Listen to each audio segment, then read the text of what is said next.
Hello friends, तो स्वागत है आप सभी का हमारे यूट्यूब चैनल में। तो आज हम फिर अध्ययन करने वाले हैं सॉलिड टिश्यू का लेक्चर जो हमारा होगा लेक्चर नंबर 3 होगा। आज लेक्चर नंबर 3 में हम अध्ययन करेंगे कि हमने लेक्चर नंबर 2 में अध्ययन किया था ठोस एवं ठोस की जो अवस्थाएं होती हैं, उनको पांच जो तीन मुख्य अवस्थाएं होती हैं उनके गुणों के बारे में अध्ययन कर लिया था। और जो पांच मुख्य दो अवस्थाएं अन्य होती हैं उनके बारे में भी अध्ययन कर लिया था। हमने बताया था कि अब हम अध्ययन करेंगे अपने चैप्टर ठोस अवस्था यानी सॉलिड स्टेट के बारे में। उससे पहले हमने ठोस अवस्था यानी केमिस्ट्री या ठोस अवस्था के बारे में बेसिक के बारे में अध्ययन कर लिया था। लेकिन अब हम अध्ययन करेंगे ठोस अवस्था। तो ठोस अवस्था को अध्ययन करने से पहले इसमें एक पॉइंट फिर आता है कि जो ठोस है, ठोस है ये है क्या। तो हमने पहले दूसरे लेक्चर में ही कवर कर लिया है कि ठोस क्या होते हैं, ठोस के गुण क्या है। तो हमें यही लिखना है कि ठोस होते क्या है या ठोस के गुण क्या होते हैं। तो देखो, ठोस जो होते हैं उनमें अंतराकणीय बल क्या होता है। ठोस द्रव अगर एक बढ़िया अगर एक परिभाषा देखें तो जो माने कि तुझे मान ले कि ठोस जो है वो द्रव के एक ऐसा भाग है जिसमें अंतराकणीय बल क्या होते हैं, बहुत अधिक होते हैं। और उनमें स्थानांतरित गति क्या होती है, बहुत कम होती है, यानी ना के बराबर होती है। स्थानांतरित गति मतलब आप समझेंगे जब उनके कणों की स्थानांतरित क्या होती है, गति होती है। कणों की स्थानांतरित स्थानांतरित जो गति होगी उनमें ना के बराबर होगी। उनमें केवल क्या हो सकता है, कंपन हो सकता है। उनके कणों के बीच में कभी गति नहीं होगा, उनके कणों के बीच में क्या होगा, कंपन होगा या बोले घूर्णन होगा। ठोस में क्या होगा, वो केवल कंपन या घूर्णन कर सकती हैं। हमने ये भी बताया था कि जो ठोस है उनका आकार एवं आयतन निश्चित होता है। और उनमें हमने गलनांक उपनांक सब चीजों के बारे में, तापीय ऊर्जा, इन सब चीजों के बारे में अध्ययन कर लिया था। तो हमें ठोस में यही अध्ययन करना है। इसके बाद हम अध्ययन करेंगे जो ठोस है, ठोस को किन बेसिस पे किन बेसिस पर बांटा गया। तो हम उसको अध्ययन करने के लिए सर्वप्रथम ये देखेंगे कि ठोस को, जो ठोस है, ठोस के प्रकार। तो जो ठोस के प्रकार हैं, ठोस के प्रकार को बांटा गया, ठोस के प्रकार को बांटा गया ज्यामिति के आधार पर। ठोस को किस आधार पर बांटा गया, ज्यामिति के आधार पर बांटा गया। ठोस को जो ज्यामिति के आधार पर दो रूप में बांटा गया। जो ठोस को किन आधार पर बांटा गया, ज्यामिति के आधार पर। किसके आधार पर, ज्यामिति के आधार पर। तो देखो, हम कोई भी चीज अगर डिवाइड करते हैं, उनके वर्गीकरण करते हैं, क्लासिफिकेशन करते हैं, कोई भी चीज है तो हमें कोई ना कोई बेस होता है। चाहे हम किसी इंग्लिश बेस पर करें या किसी बेस पर करें, या मान लो कोई दो वस्तु है तो उनके आकार पर हम बेस के आकार के हिसाब से उनके बेस पर क्या कर सकते हैं, डिवाइड कर सकते हैं, उनका क्लासिफिकेशन कर सकते हैं। उसी तरह जो ठोस है, ठोस का क्लासिफिकेशन हम ज्यामिति के आधार पर करेंगे। किनके आधार पर करेंगे, ज्यामिति के आधार पर करेंगे। तो ज्यामिति के आधार पर जो ठोस है वो दो प्रकार का होता है। किन प्रकार का होता है, दो प्रकार का होता है। क्रिस्टलीय, क्या होता है, क्रिस्टलीय ठोस, जिसको बोलते हैं क्रिस्टलॉइड अण। और दूसरा जो है वो है अक्रिस्टलीय ठोस, अक्रिस्टलीय ठोस। जो हमारा ठोस है उसको हम किस आधार पर डिवाइड किए, किस आधार पर, ज्यामिति के आधार पर। हमने ठोस को ठोस का जो क्लासिफिकेशन है या डिवाइडेशन है उसको बेस के आधार पर करे। किस बेस पर करे, ज्यामिति के आधार पर करे। और ज्यामिति के आधार पर करने पे पाया हमें कि क्रिस्टलीय ठोस और अक्रिस्टलीय ठोस। अब ये क्रिस्टलीय ठोस और अक्रिस्टलीय ठोस क्या होते हैं। आप लोगों में के मन में पहले क्वेश्चन ये उठ रहा होगा कि जो क्रिस्टलीय ठोस, अरे क्रिस्टल क्या है। तो इसके आगे हम जस्ट अध्ययन करेंगे कि क्रिस्टल क्या है, क्रिस्टल जालक क्या है, वो कैसे बनती है, इसके सब के बारे में अध्ययन करेंगे। तो जो क्रिस्टलीय ठोस होता है, क्रिस्टलीय ठोस में इनके कणों की जो व्यवस्था होती है कि जो उनके कण इनके बैठे होते हैं उनमें एक निश्चित क्रम होती है। क्या होती है, निश्चित क्रम होती है। पहले हम क्या करेंगे, अध्ययन करेंगे ठोस अवस्था के बारे में। ओ क्रिस्टलीय ठोस पहला जो होगा हमारा, क्रिस्टलीय ठोस। तो जो हमारा क्रिस्टलीय ठोस है, क्रिस्टलीय ठोस है, अगर क्रिस्टलीय ठोस की परिभाषा की बात करें या छोटी सा अपनी भाषा में बात करें, तो एक छोटी बहुत परिभाषा या अपनी भाषा में उसे कह सकते हैं, कोई भी पूछे तो जो क्रिस्टलीय ठोस है कह सकते हैं कि जो इनके कणों की व्यवस्था है वो क्या होती है, निश्चित होती है। इनके कणों की व्यवस्था क्या होती है, निश्चित होती है। तो ठोस क्रिस्टल ठोस में लेंगे क्या, NaCl, मान लो क्या है, NaCl। NaCl हमारा एक क्रिस्टल है, तो मान लिया हमने NaCl ले लिया। तो NaCl में जो इनके कण होंगे, यानी Na और जो Cl होती है, इनकी व्यवस्था होगी। वो व्यवस्था इनकी क्या होगी, निश्चित होगी, अनिश्चित नहीं होगी। इनकी जो व्यवस्था है निश्चित क्रम से चलेगी, ये निश्चित क्रम से बैठेंगे। जैसे कि मैं Na plus Cl negative, Na plus Cl negative, Na plus Cl negative, Na plus Cl negative, Na plus, Na plus Cl negative, Na plus Cl negative. इस तरह यहाँ लिख दें। हमने क्या उदाहरण लिया है, NaCl लिखा, तो Na प्लस, यहाँ कहते हैं Cl negative, Na plus, Cl negative, Na plus. अब देखो एक निश्चित क्रम है इनका होगा, क्या यहाँ Na आया, Na के बाद क्या, Cl, फिर Cl के बाद Na, Na के बाद Cl। इनकी देखी जाए तो क्या है, एक निश्चित व्यवस्था है। देखो जो Na है, Na प्लस, Na पॉजिटिव जो है, एक तरह से देखें तो इसके जो चारों तरफ वो जो Cl है वो क्या है, निगेटिव है। यानी एक निश्चित व्यवस्था में इसके चारों तरफ क्या जुड़े हुए हैं, Cl जुड़े हुए हैं। अगर हम Na की बात ना करें, Cl की बात करें, तो Cl को देखें तो जो Cl हमारा है, Cl निगेटिव, इसके चारों तरफ क्या है, Na पॉजिटिव, एक निश्चित व्यवस्था में क्या हुए हैं, जुड़े हुए। तो इनका जो हमारा क्रिस्टलीय ठोस है, इनके जो इनके कण होते हैं वो क्या होते हैं, निश्चित व्यवस्था में जुड़े होते हैं। और इनके क्या है, ठोस क्रिस्टलीय ठोस, जैसे NaCl ले लीजिए, क्वार्टज ले लीजिए, ये सब क्या है, क्रिस्टलीय ठोस है। क्या है, क्रिस्टलीय ठोस है। अब हम आगे क्रिस्टल के बारे में आगे अध्ययन करेंगे, लेकिन पहले क्रिस्टलीय क्रिस्टलीय का है क्या, इनके बारे में अध्ययन करेंगे, इनके प्रभाव के बारे में। फिर उसके बाद में गुणों के आधार पर हम क्या करेंगे, इनमें अंतर करेंगे। तो अब देखते हैं अक्रिस्टलीय ठोस, क्या, अक्रिस्टलीय ठोस। दूसरा नंबर हमारा जो है अक्रिस्टलीय ठोस। अब ये अक्रिस्टलीय ठोस क्या है, तो एक उनका विपरीत क्या होगा, उनका जो विपरीत होगा कि उनके जो कण होते हैं वो निश्चित व्यवस्था में जुड़े होते थे, लेकिन अक्रिस्टलीय ठोस में जो उनके कण होते हैं वो अनिश्चित व्यवस्था में जुड़े होते हैं। किन व्यवस्था में, अनिश्चित व्यवस्था में।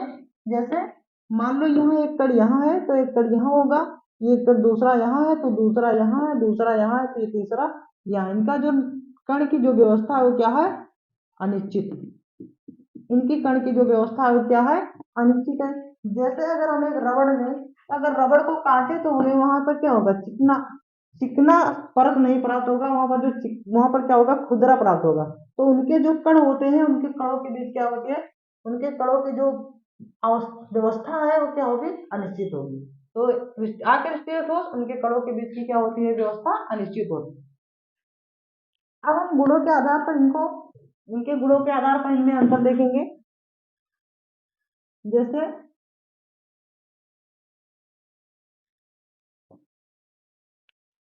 ये है क्रिस्टलीय,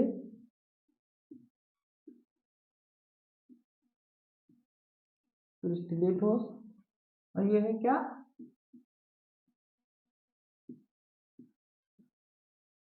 अक्रिस्टलीय ठोस। तो हमारा जो अक्रिस्टलीय ठोस होगा,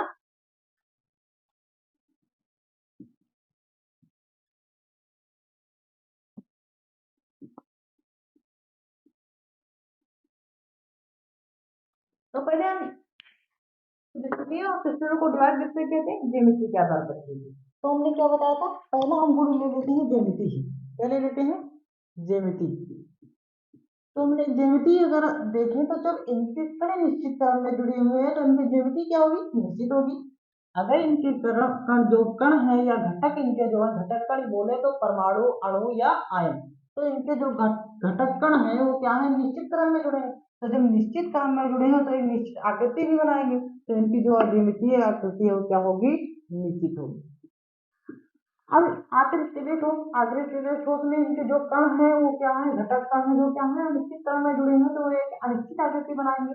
अगर इधर उधर जुड़े हो तो उनकी आकृति क्या होगी, अनिश्चित होगी। अब दूसरा गुण होता है विदलन। कौन सा गुण, विदलन। इसको बोलते हैं, अगर बोलते हैं काटना, क्या बोलते हैं, काटना। अगर क्रिस्टलीय ठोस को काटे, किसको काटे, क्रिस्टलीय ठोस को काटे, अगर इनमें स्केल को काटा जाए तो हमें कितना क्या होगा, फर्क प्राप्त होगा। यानी कि उनके जो एमए और सीएल की जो व्यवस्था होगी वो हमेशा क्या होगी, निश्चित क्रम में रहेगी, उन्हें कहीं से भी काट दिया जाए तो जो हमारा क्रिस्टलीय ठोस है उनका विचलन क्या होता है, निश्चित होता है। पर अक्रिस्टलीय ठोस का, अक्रिस्टलीय ठोस में अगर हम यहाँ से काट दें, यहाँ से काट दें, तो उनकी जो व्यवस्था है कणों की वो हमेशा अनिश्चित ही रहती है। तो जिनका विचलन काटने पर, मान लो रबड़ है, रबड़ को काटा हमने, तो रबड़ को काटने पर उनके देखा होगा आपने, चिकना परत नहीं प्राप्त होता है। तो जब चिकना परत नहीं प्राप्त होता है, जो उनकी क्रिस्टलीय और जो घटक कण है वो क्या है, अनिश्चित है। इनका विचलन क्या होगा, काटने पर ये क्या हो जाएंगे, अनिश्चित होंगे। क्या होगा, विचलन अनिश्चित। निश्चित का मतलब यहाँ पर क्या होगा, निश्चित का मतलब यहाँ होगा चिकना, क्या होगा, चिकना। और यहाँ अनिश्चित का मतलब खुरदरी, खुरदरी। अब देखते हैं हमारा जो तीसरा प्राकृत है, इनकी जो प्राकृत होती है, इनकी प्राकृत होती है वास्तविक, वह इनकी प्राकृत क्या होती है, आभासी। अब हम बात करते हैं गलनांक की, गलनांक या क्वथनांक, गलनांक या क्वथनांक। देखो गलनांक और क्वथनांक की बात करें तो मान लिया हमारे पास कोई वस्तु है, हमने मान लिया कि 25 डिग्री सेल्सियस पर क्या होगा, गर्म होगा। ये 25 डिग्री सेल्सियस पर ही भाप में परिवर्तित होगा, ना कि वो 10 डिग्री सेल्सियस पर या 15 डिग्री सेल्सियस पर या 17 डिग्री सेल्सियस। ये हमारा जो मान लिया हमने कि 25 डिग्री सेल्सियस पर ही क्या होगा, ये भाप में परिवर्तित होगा। और अक्रिस्टलीय ठोस में एक गुण है कि एक निश्चित ताप पर ही अपना अवस्था या अपनी जो स्टेट है उसको क्या करती है, चेंज करती है। यानी जो उनकी गलन और क्वथनांक है वो हमेशा क्या होगा, निश्चित होगा, क्या होगा, निश्चित होगा।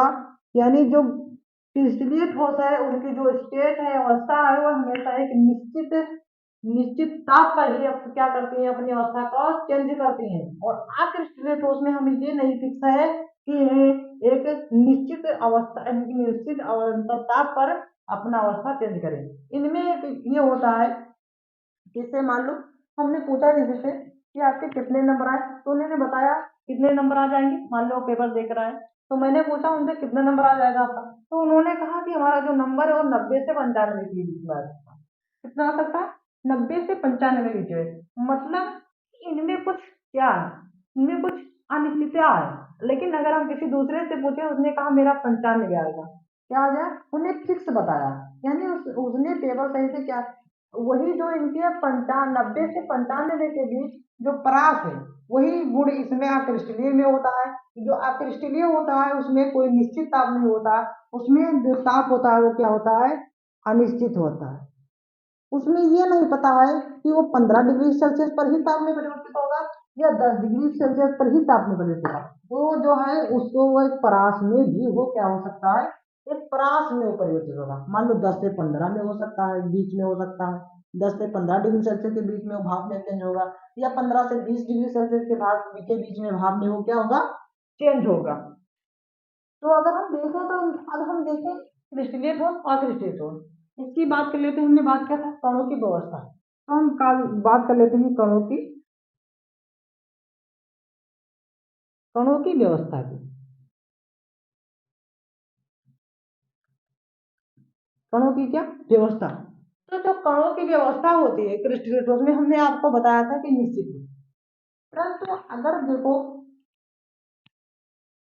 मान लो हम कोई दीवार जोड़ रहे हैं, तो अगर दीवार जोड़ रहे हैं या कोई दूसरा चीज या कोई भी चीज अगर किसी वस्तु से बारी बारी रखकर उससे क्या कर रहे हैं, जोड़ रहे हैं, तो अगर हम एक वस्तु को यहाँ रख दें और एक वस्तु को ऐसे रख दें और एक वस्तु को ऐसे रख दें, एक वस्तु को ऐसे रख दें, फिर एक वस्तु को यहाँ रख दें, तो क्या ये एक लंबी श्रृंखला में बनकर तैयार होगा, नहीं तैयार होगा। क्यों कहीं तैयार होगा, क्योंकि हमें एक निश्चित इसको क्रम नहीं दिया, क्या नहीं दिया है, निश्चित क्रम नहीं दिया है। इसलिए क्या हो जाएगा, ये गिर सकता है, टूट सकता है। लेकिन जो अगर मान लो हम एक दीवार बना ले तो उसको अगर ईंट बाय ईंट अगर हम जोड़ें, अगर सूत से सूत मिलाकर उसे जोड़ते जाएं जोड़ते जाएं जोड़ते जाएं, उसके जो घटक का मान लो ईंट जो हमारा है वो क्या है, घटक का है, अगर उसे हम जोड़ते जाएं तो एक लंबी परास यानी जो दीवार है वो जितना ऊंचा चाहे उतना ऊंचा क्या कर सकते हैं, बना सकते हैं। तो उसी प्रकार जो क्रिस्टलीय ठोस है, क्रिस्टलीय ठोस में जो घटक कण है वो एक निश्चित क्रम में होने के कारण इनका जो परास होता है वो क्या होता है, दीर्घ होता है, लंबा होता है। इनकी जो परास क्या होती है, दीर्घ परास होती है, यानी लंबा परास होना यानी लंबी प्रक्रिया अपना निश्चित क्रम में लंबी अवस्था में क्या हो सकते हैं, जुड़ सकते हैं। अब हमने बताया था क्रिस्टलीय में कि एक कण यहाँ है तो एक कण यहाँ है, एक कण यहाँ है तो एक कण यहाँ है, एक कण यहाँ है तो एक कण यहाँ है, एक कण यहाँ है तो एक कण यहाँ, मतलब इनके कणों की व्यवस्था हमें निश्चित ये नहीं पता कि एक कण यहाँ होगा कि एक कण यहाँ होगा, ये कहीं भी हो सकते हैं। तो हम अगर इन्हों को जोड़ें, इनको अगर हम मान लो कोई ईंट यहाँ पर रख दिया, फिर यहाँ पर रख देंगे, फिर यहाँ पर एक ईंट रख दें, अब इनके दोनों के बीच में रख देंगे, फिर यहाँ पर रखेंगे, फिर यहाँ पर रखेंगे, फिर यहाँ पर रखेंगे।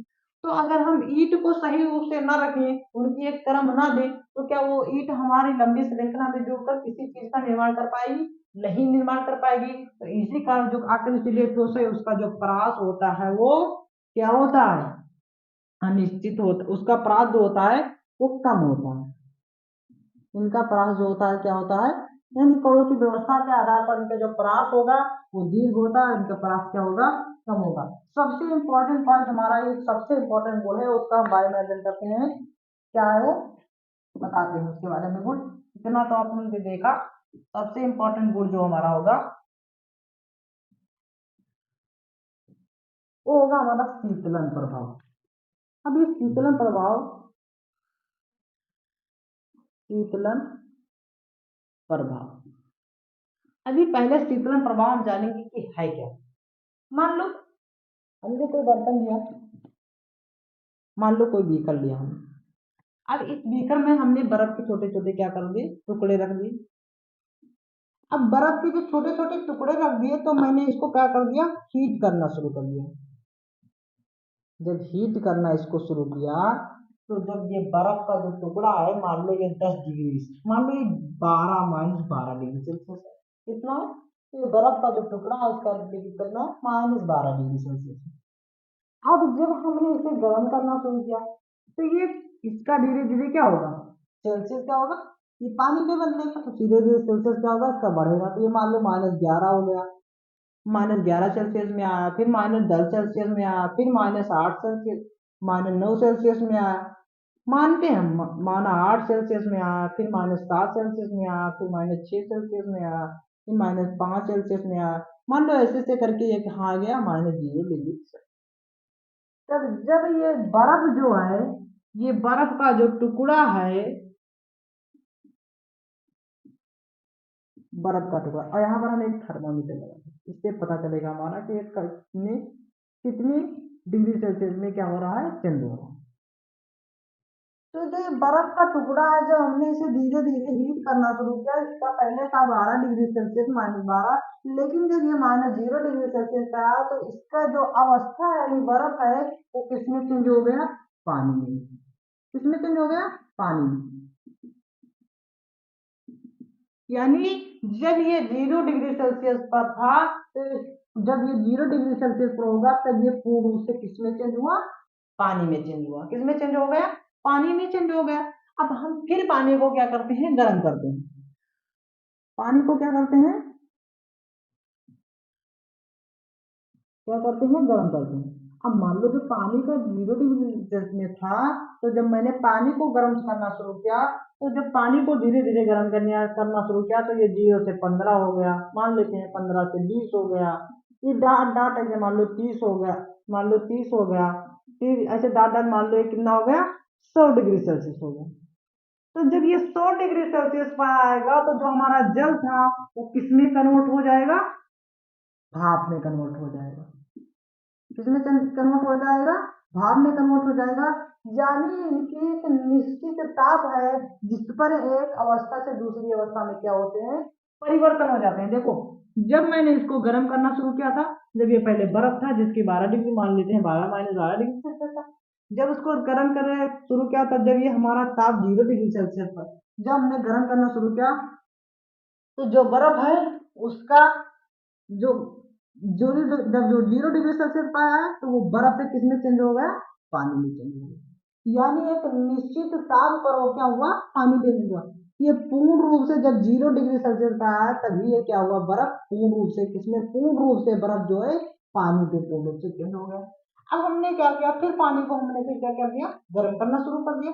अब जब इसे पानी को गर्म करना शुरू कर दिया तब जब ये 100 डिग्री सेल्सियस पर आया तो पूरा का पूरा जो पानी है वो किसमें चेंज हो गया, भाप में चेंज हो गया। यानी यहाँ से यहाँ पर क्या हुआ, अवस्था परिवर्तन हुआ। कौन सी अवस्था परिवर्तन हुआ, बर्फ से क्या हुआ, बर्फ से किसमें चेंज हुआ, पानी में। यानी यहाँ कौन सी अवस्था परिवर्तन हुआ कि बर्फ से क्या हुआ, पानी में चेंज हुआ। और यहाँ पर कौन सी अवस्था परिवर्तन हुआ, ये पानी से किसमें चेंज हो गया, अवस्था परिवर्तन हुआ कि नहीं हुआ, यहाँ पर क्या हुआ, अवस्था परिवर्तन। यानी कि जो हमारा बर्फ था उसे गर्म किया। तो अब इससे हमें एक ग्राफ देखते हैं, उस ग्राफ से हम इसको गुण को क्या करेंगे, गुण को क्या करेंगे, डिफाइन करेंगे। देखो जब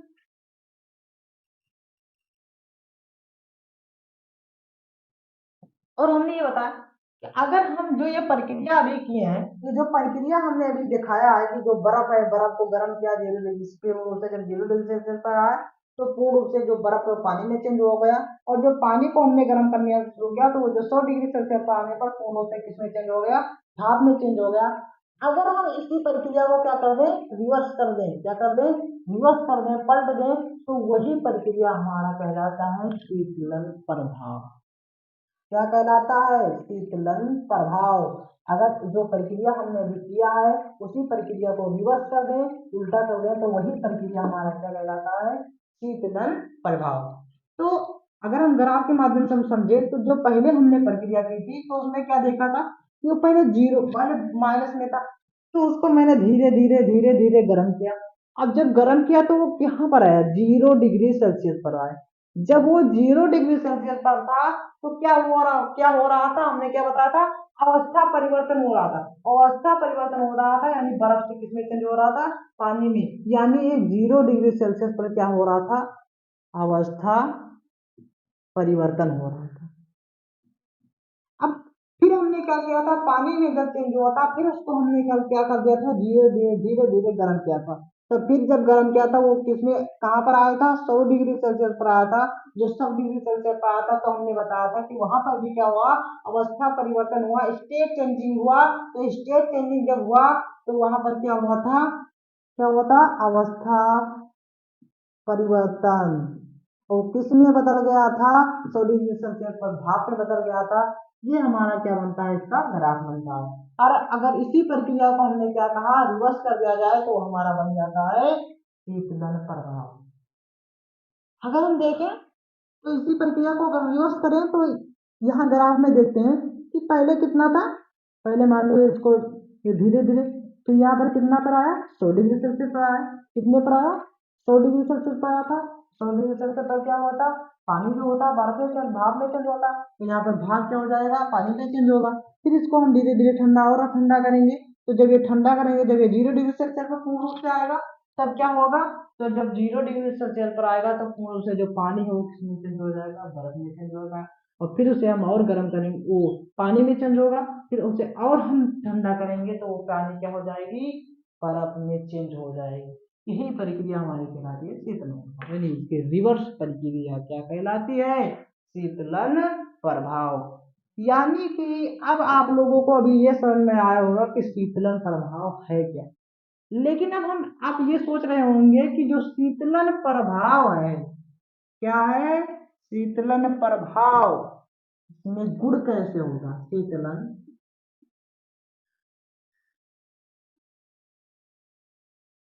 अच्छा देखो, मान लो हम हमारे पास कोई अक्रिस्टलीय ठोस है, क्या है, अक्रिस्टलीय ठोस है। तो जब अक्रिस्टलीय ठोस को हम क्या करेंगे, जलाएंगे, तो एक बेग तो चेंज नहीं हो जाएगा। यानी वो पहले पूर्ण रूप से 0 डिग्री सेल्सियस पर चेंज होगा, फिर वो बढ़ेगा धीरे धीरे, तब फिर 100 डिग्री सेल्सियस पर फिक्स का क्या होगा, अवस्था परिवर्तन करेगा, स्टेट चेंजिंग करेगा। यानी कि इसका अगर हम देखें तो एक, अगर जलाते जाएं तो ये ऐसे नहीं परिवर्तित होता है। यानी कि ये आता है फिर 100 डिग्री सेल्सियस पर आता है, तब स्टेट चेंजिंग करता है, फिर 0 डिग्री सेल्सियस पर आता है, तब स्टेट चेंजिंग करता है। के बीच में क्या करता है, ये पूर्ण रूप से स्टेट चेंजिंग नहीं करता है। यानी जो इनमें शीतलन प्रभाव होगा वो क्या होगा, असतत होगा। क्या होगा, असतत होगा। अगर हम बात करें अक्रिस्टलीय ठोस की, मान लो तुम्हारे पास हमने बताया था रबड़ है, अगर हम रबड़ को जलाएं तो क्या रबड़ धीरे धीरे जलेगा, रबड़ को जलाएंगे तो जलता जाएगा और धुएं में क्या होगा, कन्वर्टिंग होता जाएगा।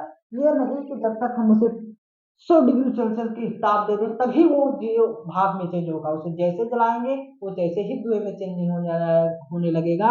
और इसमें क्या होता है, इसमें एक फिक्स ताप पर ही अपना स्टेट चेंजिंग करता है, और इसमें हम ताप अगर देते जाए तो अपना स्टेट चेंजिंग करता जाता है। यानी कि जो इनमें शीतलन प्रभाव होता है वो क्या है, सब तब तक है। ये हमारा हुआ क्रिस्टलीय, मतलब जो क्रिस्टलीय है क्रिस्टलीय कौन से दो, ज्यामिति यानी ज्यामिति के आधार पर, जेसस के आधार पर डिवाइड होगा। क्लासिफिकेशन क्या, क्रिस्टलीय ठोस, अक्रिस्टलीय ठोस। अब हमारा क्रिस्टलीय ठोस और अक्रिस्टलीय ठोस का जो क्या होता है, गुण होता है, गुणों के आधार पर हमने इनमें क्या देख लिया, अंतर देख लिया। तो अब हम जब इन गुणों के आधार पर क्या देखा, हमने अंतर देखा, तो इतना आप लोगों को समझ में आ गया होगा। तो अब हम इसके आगे देखेंगे, कि जो क्रिस्टल है, ये क्रिस्टल क्या होते हैं। आप लोगों के मन में एक क्वेश्चन जरूर उठ रहा होगा कि क्रिस्टल क्या होते हैं, क्रिस्टल क्या होते हैं, क्रिस्टल जालक क्या होते हैं, इकाई सेल, इसके आगे हम यही सब अध्ययन करेंगे। तो इसको हम अगले लेक्चर में अध्ययन करेंगे। थैंक